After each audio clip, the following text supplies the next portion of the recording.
नमस्कार मित्रांनो, तुमचं आपल्या चॅनलवर मनापासून स्वागत आहे। जर तुम्ही तलाठी भरती 2026 ची तयारी करत असाल तर आजचा हा व्हिडिओ शेवटपर्यंत नक्की पहा, कारण आज आपण राज्यशास्त्रातील असा टॉपिक पाहणार आहोत ज्यावर जवळपास प्रत्येक परीक्षेत प्रश्न विचारले जातात। भारतीय राज्यघटना आणि प्रस्तावना हा आपला या व्हिडिओचा आजचा विषय आहे। विद्यार्थी मित्रांनो, व्हिडिओला सुरू करण्यापूर्वी माझी एक छोटीशी विनंती आहे, तुम्ही जर चॅनलवर नवीन असाल तर चॅनलला आता सबस्क्राइब करून घ्या, जेणेकरून यानंतरचे तलाठी भरतीवरचे महत्त्वाचे व्हिडिओ तुमच्याकडून मिस होणार नाही। चला तर मग वेळ न वाया घालवता आपल्या व्हिडिओला आपण सुरुवात करूयात। बघा, आजचा विषय आहे आपला तलाठी भरती या एक्झाममधला राज्यशास्त्र म्हणजेच पॉलिटिकल सायन्स।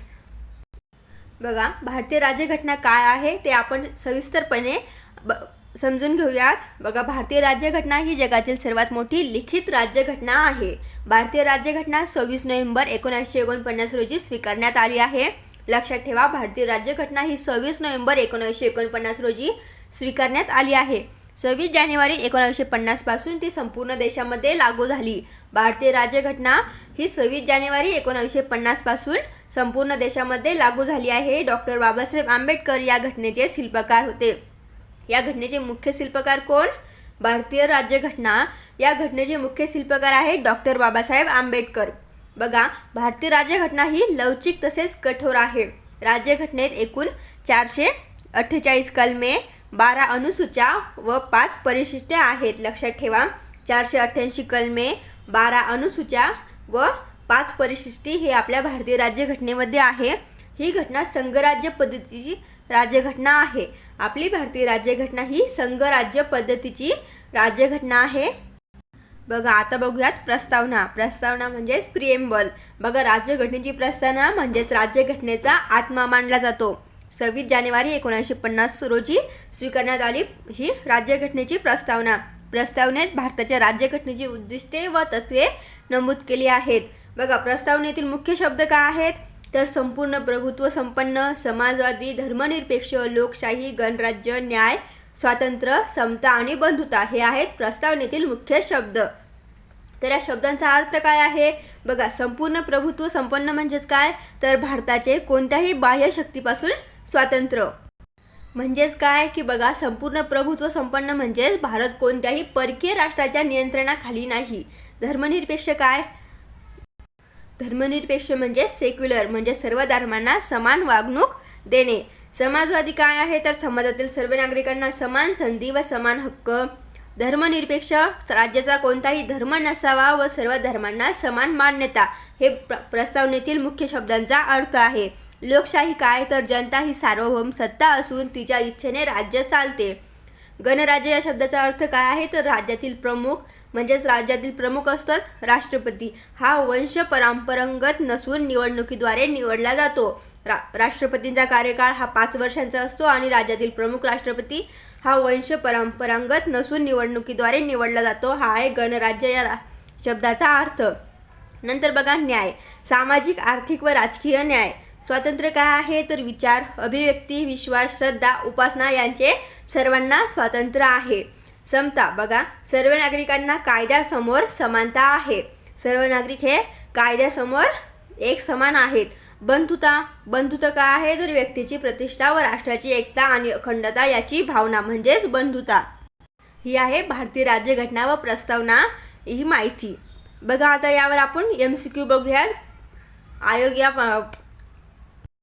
भारतीय राज्यघटना व प्रस्तावना या विषयावर कोणते MCQ विचारतात तर बघूयात। बघा, भारतीय राज्यघटना कधी स्वीकारण्यात आली? प्रश्न काय आहे, भारतीय राज्यघटना कधी स्वीकारण्यात आली तर उत्तर आहे बघा 26 नोव्हेंबर 1949 रोजी। पर्याय क्रमांक बी, 26 नोव्हेंबर 1949 रोजी भारतीय राज्यघटना ही स्वीकारण्यात आली आहे। बघा, प्रश्न दुसरा आहे, भारतीय राज्यघटना कधी लागू झाली? कधी लागू झाली तर उत्तर आहे 26 नोव्हेंबर 1950 रोजी भारतीय राज्यघटना ही लागू झाली।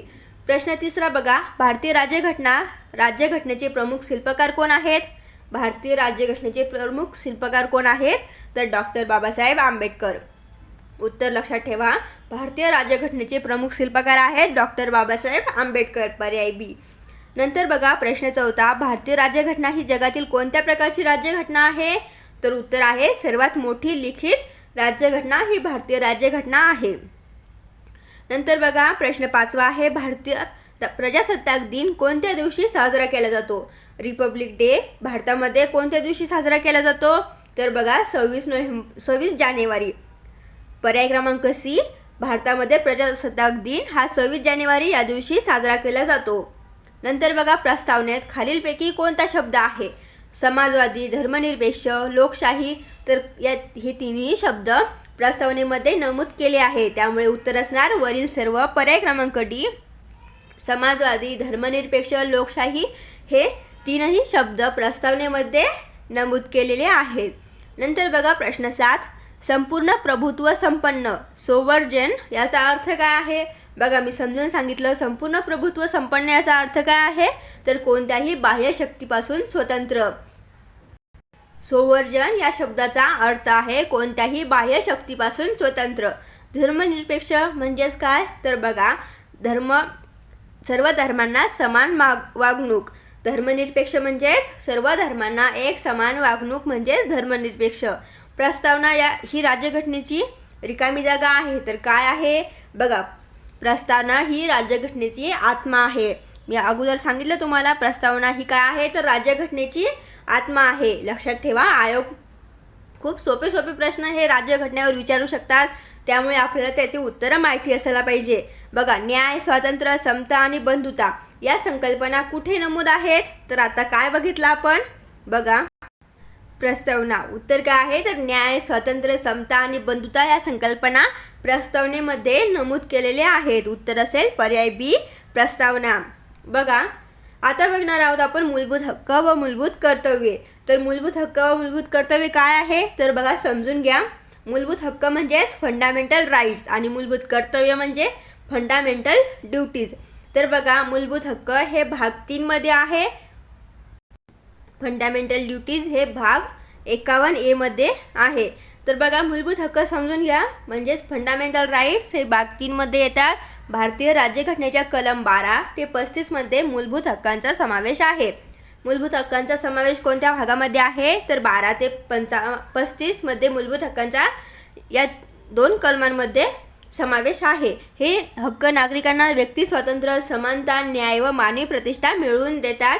हे हक्क न्यायालयीन अंमलबजावणी योग्य आहेत. एकूण 6 प्रकारचे मूलभूत हक्क आहेत. बघा समतेचा हक्क पहिला काय आहे? तर समतेचा हक्क कलम 14 ते 18. समानतेचा हक्क व भेदभावास मनाई या कलमेमध्ये आहे. स्वातंत्र्याचा हक्क दुसरा काय आहे? स्वातंत्र्याचा हक्क हा कलम 19 ते 22 स्वातंत्र्याचा हक्क या कलमांमध्ये येतो. शोषण विरुद्ध हक्क कलम 23 ते 24 मानवी शोषणाई मनाई. नंतर आहे मूलभूत हक्क 4 धर्म स्वातंत्र्याचा हक्क कलम 25 ते 28 धर्माचे स्वातंत्र्य. 5वे बघा मूलभूत हक्क सांस्कृतिक व शैक्षणिक हक्क कलम 29 ते 30 भाषा, लिपी व संस्कृतीचे संरक्षण या कलमामध्ये होते. नंतर बघा 6वा मूलभूत हक्क आहे घटनात्मक उपचारांचा हक्क कलम 32. हक्काच्या अंमलबजावणीसाठी सर्वोच्च न्यायालयात जाण्याचा हक्क हा कलम 32 मध्ये आहे. आता मूलभूत कर्तव्ये काय? तर बघा फंडामेंटल ड्युटीज हे भाग 51A मध्ये येतात. मूलभूत कर्तव्यांचा समावेश कलम 51 मध्ये आहे. ही कर्तव्ये 42व्या घटना दुरुस्तीने 1976 समाविष्ट करण्यात आली. 86व्या घटना दुरुस्तीने 2002 एक कर्तव्य वाढवले गेले. एकूण 11 मूलभूत कर्तव्ये आहेत. नागरिकांना देशाप्रती निष्ठा बाळगणे, संविधानाचे पालन करणे इत्यादी त्यामध्ये समाविष्ट आहेत. मूलभूत कर्तव्ये बघा संविधानाचे पालन करणे, स्वातंत्र्य लढ्याच्या आदर्शांचा आदर करणे, देशाची सार्वभौमता, एकता व अखंडता जपणे हे मूलभूत कर्तव्यांमध्ये आहे. बघा मूलभूत कर्तव्य हे 11 आहेत. 4थं मूलभूत कर्तव्य आहे देशाचे संरक्षण करणे. 5वा आहे सर्व नागरिकांमध्ये बंधुता वाढवणे. 6वा मूलभूत कर्तव्य आपल्या समृद्ध वारशांचे जतन करणे. 7 नंबर बघा पर्यावरणाचे संरक्षण करणे. 8 वैज्ञानिक दृष्टिकोन विकसित करणे. सार्वजनिक मालमत्तेचे संरक्षण करणे. 10 आहे वैयक्तिक व सामूहिक कृतीत उत्कृष्टता साध्य करणे. आणि 11वा मूलभूत कर्तव्य आहे 6 ते 14 वर्षांच्या मुलांना शिक्षणाची संधी उपलब्ध करून देणे. तर हे आहे मूलभूत हक्क व मूलभूत कर्तव्ये. आता बघूयात आपण यावर MCQ. बघा मूलभूत हक्क व मूलभूत कर्तव्य यावर आयोग कोणत्या प्रकारचे MCQ विचारतात? तर बघा मूलभूत हक्क भारतीय राज्यघटनेचे कोणत्या कलमात दिले आहेत? तर बघा 4 पर्याय आहेत.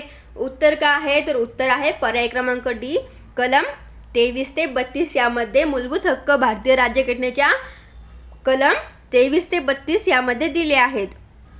बघा समानतेचा हक्क कोणत्या कलमात अंतर्भूत आहे तर कलम 14 ते 18 यामध्ये समानतेचा हक्क अंतर्भूत केलेला आहे. नंतर बघा प्रश्न तिसरा, स्वातंत्र्याचा हक्क कोणत्या कलमात आहे तर उत्तर आहे कलम 19 ते 22 या कलमांमध्ये स्वातंत्र्याचा हक्क आहे.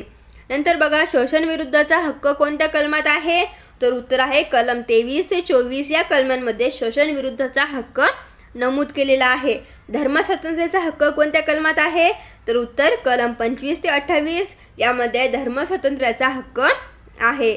सांस्कृतिक व शैक्षणिक हक्क हा कलम 29 ते 30 यामध्ये आहे. पर्याय क्रमांक ए. घटनात्मक उपायांचा हक्क हा कोणत्या कलमात आहे तर कलम 32 मध्ये घटनात्मक उपायांचा हक्क आहे. भारतीय राज्यघटनेत एकूण किती मूलभूत कर्तव्ये आहेत तर भारतीय राज्यघटनेमध्ये एकूण 11 मूलभूत कर्तव्ये आहेत. लक्षात ठेवा 11 मूलभूत कर्तव्ये ही भारतीय राज्यघटनेमध्ये आहे. मूलभूत कर्तव्ये कोणत्या कलमात दिली आहेत तर कलम 51 मध्ये मूलभूत कर्तव्ये दिली आहेत.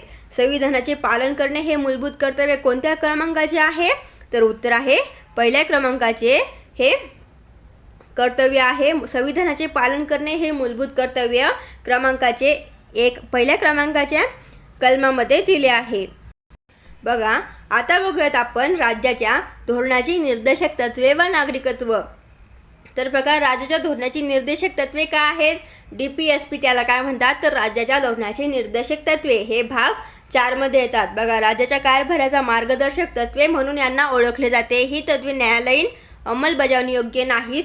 राज्याने आपल्या धोरणा निर्मितीत या तत्वांचा विचार करावा. एकूण 39 तत्वे कलम 36 ते 51 आहेत. या तत्वांचा उद्देश सामाजिक, आर्थिक व राजकीय न्याय प्रस्थापित करणे हा आहे राज्याच्या धोरणाची निर्देशक तत्वे. निर्देशक तत्वांची मुख्य तत्वे काय आहे तर समाजवादी तत्वे, दुसरा आहे गांधीवादी तत्वे, उदारमतवादी तत्वे, चौथा आहे आंतरराष्ट्रीय शांतता व सुरक्षा आणि पाचवा आहे इतर तत्वांमध्ये येतात बालकांचे संरक्षण, न्याय, वेतन आणि पर्यावरण. तर बघा नागरिकत्व प्राप्त होण्याचे मार्ग काय आहेत तर पहिला आहे जन्माने म्हणजेच बाय बर्थ, भारतात जन्म झाल्यास नागरिकत्व प्राप्त होते. नंतर आहे वंशाने बाय डिसेंट, भारतीय पालकांच्या अपत्यास नागरिकत्व प्राप्त होण्याचे हा आहे दुसरा मार्ग. नंतर आहे बाय रजिस्ट्रेशन म्हणजे नोंदणीने, ठराविक अटीनुसार नागरिकत्व प्राप्त होऊ शकते. नंतर आहे नैसर्गिकीकरणाने म्हणजेच ठराविक काळ राहिलेल्या परदेशी व्यक्तीस सुद्धा नागरिकत्व हे प्राप्त होऊ शकते. नंतर आहे बाय कॉर्पोरेशन बाय टेरिटरी म्हणजेच भूभागाच्या समावेशाने, म्हणजेच भारताच्या भूभागात समावेश झाल्यास त्यामुळे सुद्धा नागरिकत्व प्राप्त होण्याचे मार्ग हे असतात. बघा निर्देशक तत्वे ही राज्याच्या धोरणासाठी मार्गदर्शक आहेत. ही तत्वे राज्यकारभारात सामाजिक व आर्थिक न्याय प्रस्थापित करण्यास सुद्धा मदत करतात. बघा विद्यार्थी मित्रांनो ही आहेत राज्याच्या धोरणाची निर्देशक तत्वे व नागरिकत्व. यावर MCQ तुम्ही याचा स्क्रीनशॉट सुद्धा काढून घेऊ शकता आणि याचं उत्तर तुम्ही कमेंटमध्ये नक्की सांगायचं आहे. या प्रश्नांची उत्तरे काय आहेत. बघा यानंतर बघूयात आपण राष्ट्रपती, उपराष्ट्रपती आणि पंतप्रधान. राज्यशास्त्रामधला हा मुख्य महत्त्वाचा भाग आहे राष्ट्रपती, उपराष्ट्रपती आणि पंतप्रधान. तर बघा राष्ट्रपती म्हणजेच प्रेसिडेंट हे भारताचे राष्ट्रपती हे देशाचे घटनात्मक प्रमुख आहेत. निवड कशी होती यांची तर निवडणूक महाविद्यालये, निवडलेले खासदार अधिक राज्य विधानसभाचे निवडलेले सदस्य मिळून निवडणूक महाविद्यालय अशी राष्ट्रपतींची निवड होत असते. राष्ट्रपतींचा कार्यकाल हा 5 वर्षांचा असतो. वय किमान किती असले पाहिजे राष्ट्रपतींचे तर 35 वर्ष हे राष्ट्रपती होण्यासाठी वय लागत असते. अधिकार काय असतात राष्ट्रपतींची तर कार्यकारी, विधायी, न्यायिक व आपत्कालीन ही त्यांची कार्य अधिकार असतात राष्ट्रपतींची. नंतर बघा राष्ट्रपतींचे महत्त्वाचे अधिकार असतात प्रधानमंत्र्यांची नियुक्ती करणे, राज्यपालांची नियुक्ती करणे, लोकसभा बरखास्त करू शकतात, अध्यादेश जारी करणे आणि मरणदंडाच्या शिक्षेची दया याचिका मंजूर करणे हे आहेत राष्ट्रपतींची महत्त्वाचे अधिकार. नंतर बघूयात उपराष्ट्रपती म्हणजेच व्हाईस प्रेसिडेंट. तर बघा उपराष्ट्रपती हे राज्यसभेचे पदेने सभापती असतात. काय असतात तर सभापती असतात राज्यसभेचे. निवड कशी करतात त्यांची, तर निवडणूक महाविद्यालयाद्वारे कार्यकाल असतो उपराष्ट्रपतींचा 5 वर्ष आणि किमान वयाची अट असते 35 वर्ष. ही झाली उपराष्ट्रपती म्हणजेच व्हाईस प्रेसिडेंट. नंतर आहे पंतप्रधान, प्राईम मिनिस्टर. पंतप्रधान लोकसभेमधील बहुमत पक्षाचा नेता असतात.